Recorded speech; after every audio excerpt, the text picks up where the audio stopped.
So the reason why I wrote 7 down, 6 up is that as a Muslim parent, I noticed that there was a real gap in the reading market for stories that featured Muslim characters and reflected their everyday experiences. If there was a Muslim character in a story, he was usually the bad guy. And even when we were growing up, there was no Muslim or black representation in any of the books that we read, whether it's Roald Dahl or Enid Blyton or whatever. They were all white characters. Later on, when they started introducing Muslim characters in particular, first they introduced black characters, Jamaican characters, and then when they did eventually introduce Muslim characters, the Muslim character would more often than not be the villain. And this happened in soaps as well. You can, that whole journey, that whole trajectory, you can trace it. And so the Muslims were the bad guys. So as a kid, when I used to read books, they were good, you could get into them, but then it wasn't really relatable.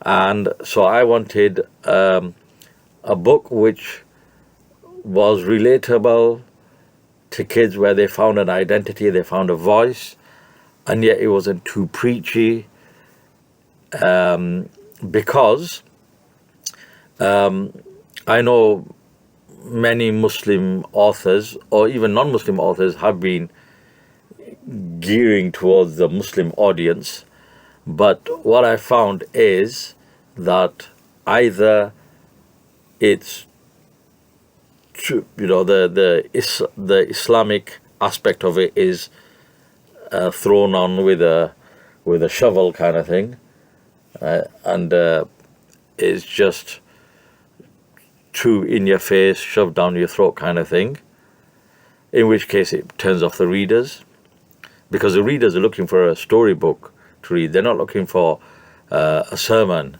or a lecture. Right? If they wanted to read about Islam, if it was an academic endeavor, then they'd read a book about the stories of the prophets, or they'd read the Quran or something like that. But just as a leisurely activity, something light, something easy.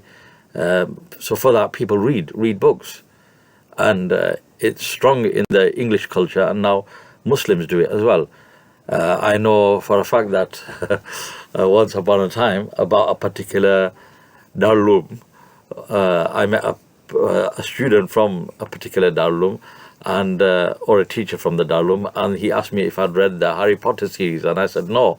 And he said that everyone in that particular Darul Uloom had read the Harry Potter series. Now I remember I was doing imamat in another town. I was staying away from home, and about 25 years ago, and one of the musallis who I was on very good terms with, he said to me that, Masab, you need to read the Harry Potter series. Come on, I'll bring them for you.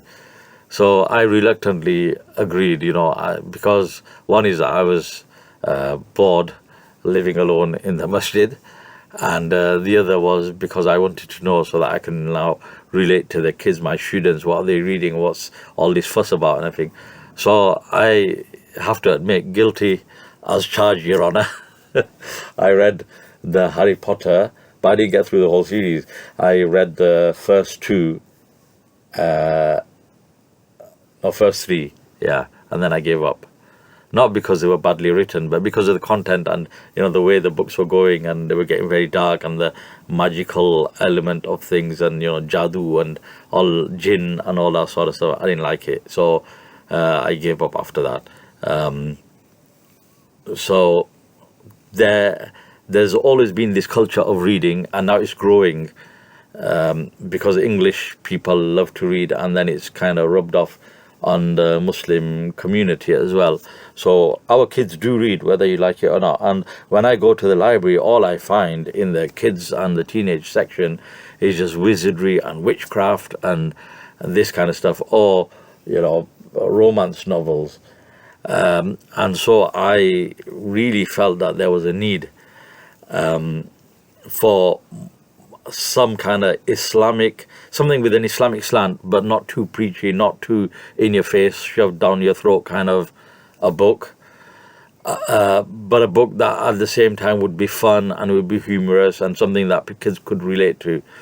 And so with that in mind, my actual aim is to write for teenagers, but I've started with this book, 7 Down 6 Up, is aimed at 8 to 12-year-olds. My 8-year-old reads, he struggles with some of the words, but none of the concepts are difficult. He understands every bit of it. I just help him with some of the words. So other than that, 8 plus, and I've had adults reading it when I was trying the book, and adults absolutely loved it. Grandmas even loved it. So it's one of those kind of what you'd call in our language musty kind of a book, slapstick kind of adventures, a real romp kind of thing. So that's what I've written. But my aim is eventually to move into the teenage market, because there's absolutely nothing there whatsoever. Now, I'm not saying that Muslims haven't written books for the Muslim audience, but I've found two things. Either it's overly done, so it's too preachy and turns the reader off. I mean, I myself have bought some of those books, and I've even tried to read them out loud and then, as an audio book, so that I can put them onto YouTube. And I've given up halfway through because it was just like, give it a rest kind of thing, it was just too much. Subhanallah, mashallah, alhamdulillah, well, come on. If I want a lecture, if I want something heavy, then I'll read it. But if I want like a storybook, then there's got to be a plot and it's got to be going somewhere. Instead of the guys just reminding us to say Subhanallah, Alhamdulillah, La ilaha illallah, and Bismillah and that kind of thing.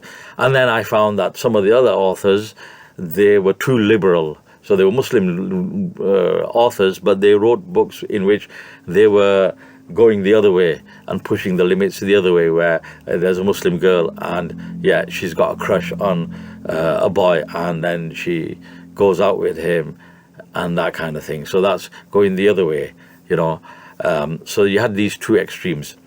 So I wanted a book which was especially aimed at young Muslim readers between the age of 8 and 12 or 13 and above, and which wasn't too preachy, which appealed to young readers, which made them laugh, made them smile, which they could relate to, and a story with relatable characters and meaningful themes and characters that were funny. That was my goal with this book, to create an Islamic theme with authentic and relatable Muslim representation, with subtle references to Muslim history and Islamic practices. So this book's taken me about 3 years to write. Now the next book, which I've almost finished, which is called Jinn Collection Day. Like you have Bin Collection Day, so this is a Jinn Collection Day. It's about a woman who comes from the subcontinent, born and bred there, and born and bred in that kind of environment of superstition and, belief in jadoo and all this sort of stuff. And then she comes here, she gets married here, and then eventually she becomes a classroom assistant. And for her sins, unfortunately, she gets paired with Billy Baxter, the mischievous boy from this first book, from 7 Down 6 Up.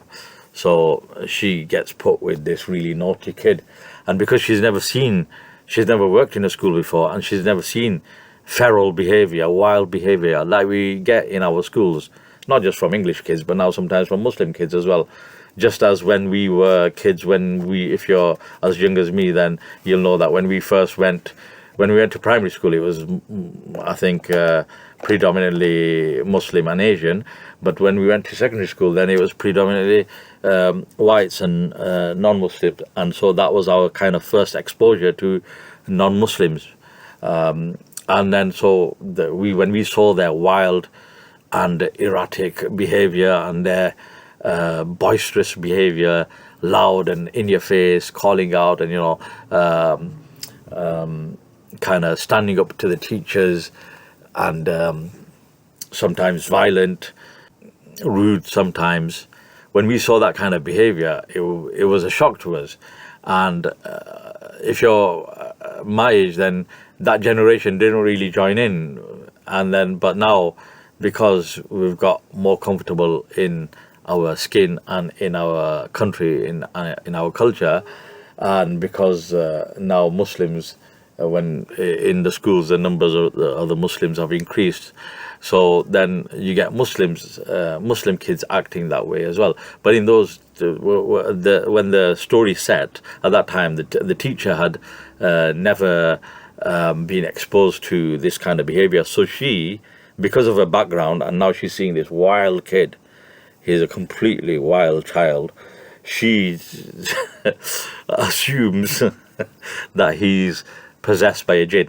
So the whole book is about her trying to exercise a jinn and to tame the jinn and to persuade the other white teachers and headmaster that the kid's possessed by a jinn, and they all obviously refuting it and saying that he's just a wild kid with problems at home and he's got ADHD and stuff. So anyway, that's the other book. So that's on the way. But this was my goal, and the book is available 7 down, 6 up, available for purchase. The introductory price, special offer price, is £5. After that, it'll be £7, £5 excluding postage and packing. Usually inland postage is £2 for the one book. So yeah, it's available. So please do buy the book, if not for yourself, then for your sons, daughters, nephews, nieces, grandchildren. And please do send me a review of what you like, the good, the bad, and even the ugly. If you didn't agree with what I've written, if you don't think I've succeeded in my goal of writing an Islamic themed fiction, piece of fiction with authentic, relatable Muslim representation, then please do let me know. And please do support this endeavor however you can. Please spread the message. And then the other thing is, because I'm a madrasa teacher, my other thing, this is the second part of my rant now. So the Molly Sabs and the Appas and parents of teenagers will be able to relate to and understand what I'm going to say now.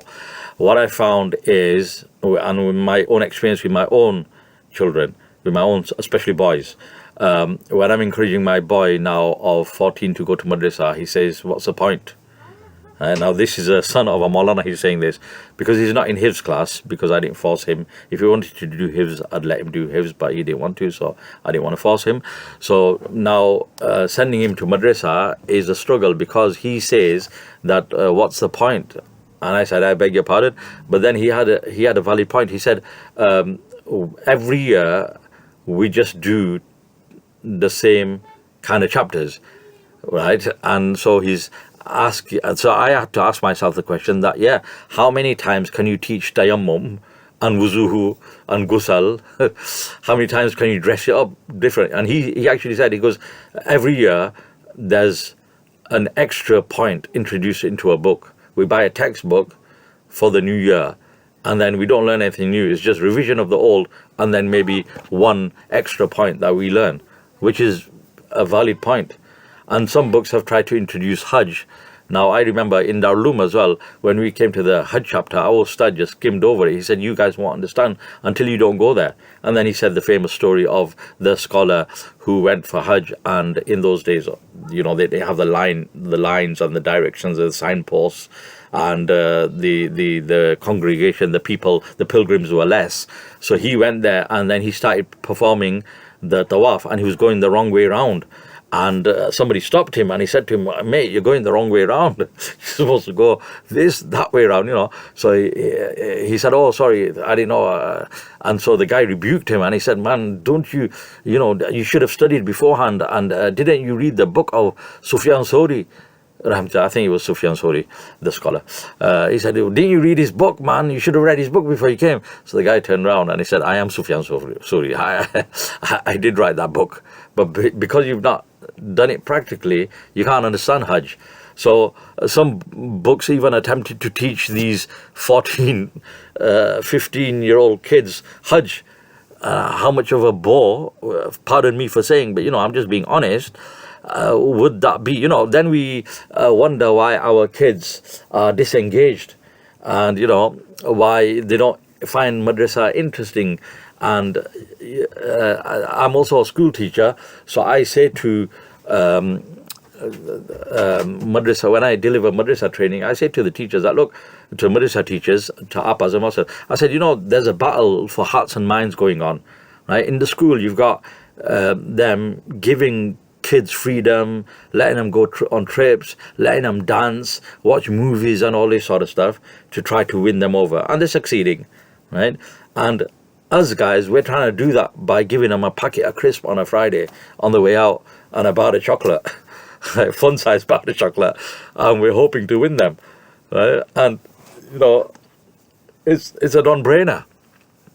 So what do we do? You can do what some institutes have done, maybe not so much in this country, but in other Western countries where they've gone too far. Like I said about the authors, they've gone too far in trying to cater for the Muslim audience. They've written like books which encourage haram activity, right? So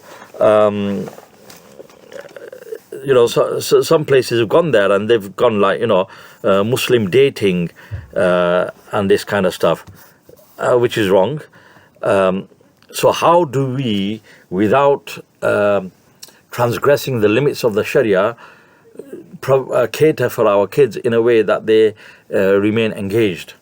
So I've given this a lot of thought, and alhamdulillah, I have a lot of experience, almost 30 years of experience in the experience of teaching in the madrasa system, and also I'm privileged to be a secondary school teacher, and I've taught in many schools, and I've lived in many different places, Dublin and London and Yorkshire and Lancashire. So I've taught in many schools and I've had a lot of experience. And I've given this a lot of thought. And I think that, like in schools, in primary school, what happens is the teacher, they have reading time. So kids sit on the carpet and a teacher reads a story to them. As they get older, then they're encouraged to read on their own and they have reading time. Then when they get into secondary school, they're encouraged to read. They have reading time in which they mess around a lot. And then in the English lessons, they have a designated book. For example, The Boy in the Striped Pajamas, which again is a propaganda piece. So what I'm doing in this book is what other people have done for their own agendas. Right? Or then you have Stone Cold, which is a book about homelessness, which is a good one. Or they have Holes, which was made into a Disney film, which is a good book. So in our days, we used to have The Outsiders, if you remember. And thereafter, when I first started teaching, then they had the Secret Diary of Adrian Mole, age 13 3/4, which was a good one.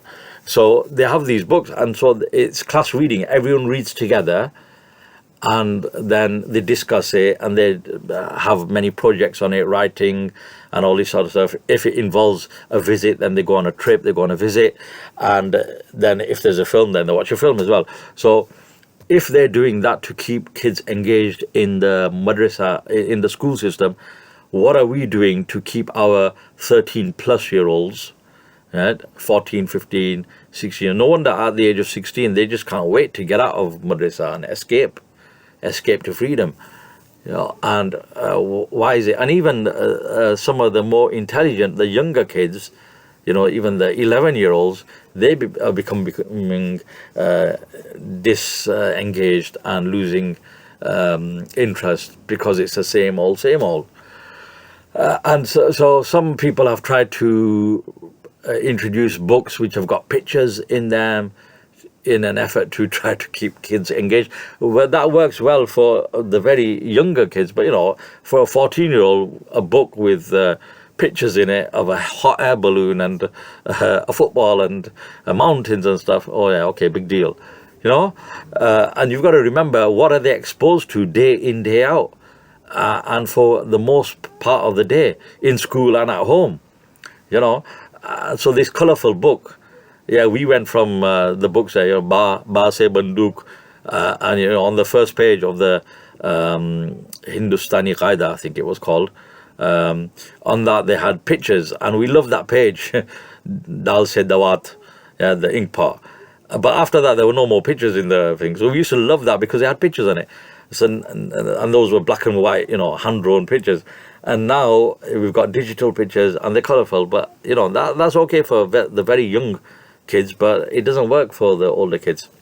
So then I gave this a lot of thought, and I think that maybe the way forward is class reading as an activity for the older kids. Maybe this book or something like this that comes about, something that's not too heavy, right? Although we do class reading, but then it's masail, yeah, where somebody reads and then the ustad explains, and the disengaged kids, they snooze and they daydream. But this is like something that has got a plot, it's got a twist, it's got a direction, something's going on, it's got characters, it's got action, it's got humor. So, kids would be engaged, and also it's got a lot of talking points. So in a class setting, we could, stretch this out kind of thing, and hopefully have a lot of talking points, a lot of discussion, and kids opening up, because this book deals with bereavement and bullying and domestic violence. It is briefly mentioned, and friendship, and there's a lot of themes in there that are just touched upon, which the ustads and the appas of the maktab could really discuss and open up, and then the kids could do like projects on it, make a poster, make one of those lap books that they make from cardboard, and it opens up and it's got loads of information in there, or right, of their own experiences. And also in the book there's young writers endeavoring to write articles or essays. If you look at the story of Safura Patel writing her story, and so on. So this would encourage our kids to write also, I'm hoping. So I'm hoping that some maktab somewhere, some madrasa somewhere, does understand what I'm saying. Allama Iqbal Rahmatullah said, "Bak raha hoon junoon mein kya kya, kuch na samjhe khuda kare koi." Right? So maybe somebody will understand what I'm saying, where I'm coming from, and things do need to move forward. And maybe some madrasa will invest in these books for even one class of 20 odd kids, and then trial it, and see how it goes.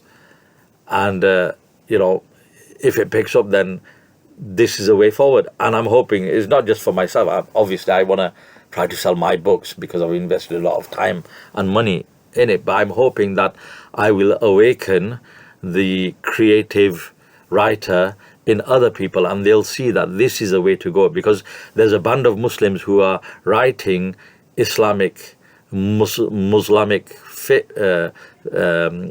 fiction, but as I say, it's going the wrong way. It's giving the wrong messages. It's too liberal, it's encouraging liberalism and dating and that kind of stuff.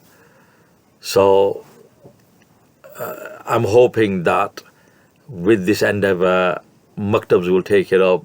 They'll understand that this is a way forward, and then if it succeeds in maktabs, then more maktabs, more madrasas will take this on, and inshallah will produce a happier cohort of students who are happier to be in madrasa, and a more engaged cohort of students.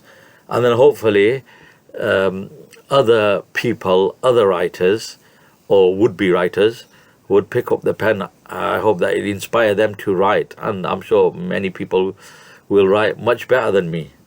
I'm no acclaimed author or anything.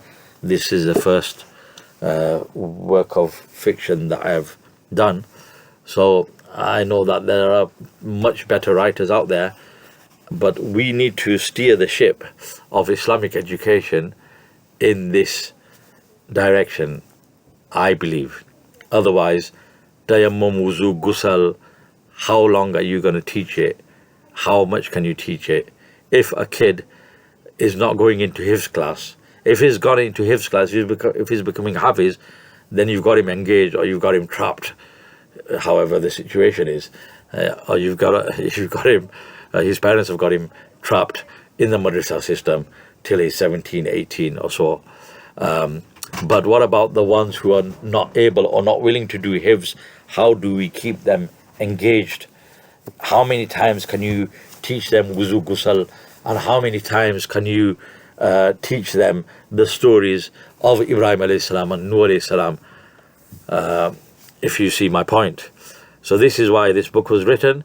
Please do have, if you don't want to buy the book, then on my profile I regularly post, almost every day I post excerpts from the book. Have a read of that, and don't ask me for a PDF version, please, because that would affect my sales. I've invested money, so I do have to shift the books that I have had printed. So, or borrow a book from somebody, but I've kept the price minimal. I know, if you go to Waterstones now to buy a book, a story book, a work of fiction, 7, 8, 12, 15 pounds, that's the case. So although I intended to sell this at £7, but for the time being, as an introductory price, special offer price, I've kept it at £5. So please do buy the book, and please do support these endeavors. And if you have thoughts on what I am saying, if you have ideas of how we can progress the Muslim community in terms of reading and literacy levels and academic engagement, and also how we can progress the Muslim community in steering the ship of Islamic education in the maktabs, how we can engage our children. So the maktab system, which is already successful, alhamdulillah, I'm not saying it's unsuccessful, but how it can become more productive and we can produce more scholars without them having to go into alima classes, because that's not always the answer. Sometimes they go into alima classes and they graduate from there, and now they're so-called scholars, and yet you'll find in many cases, or in some cases, I'm not generalizing, you'll find that they've studied Bukhari and everything, and yet they do not perform their salat, or girls don't observe the niqab, the hijab. बे इश्क़ मोहम्मद जो पढ़ता है बुखारी आता है उसको बुखार नहीं आती है Bukhari, as the scholars used to say. So please, sorry for the long rant, but I'm trying to give you my thinking behind this whole endeavor and my thinking going forward. So your thoughts are most welcome. If you would like to share your thoughts with me, then you can do so by emailing me on O.B.Kazee@mail.com. That's O.B.Kazee, that's capital O, capital B, capital K, O.B.Kazee, Kazee, @mail.com. Or you can message me on WhatsApp on 07928 234 952. That's 07928 234 952. Jazakumullah for listening. I look forward to your feedback and your thoughts. Assalamu alaikum wa rahmatullahi wa barakatuh.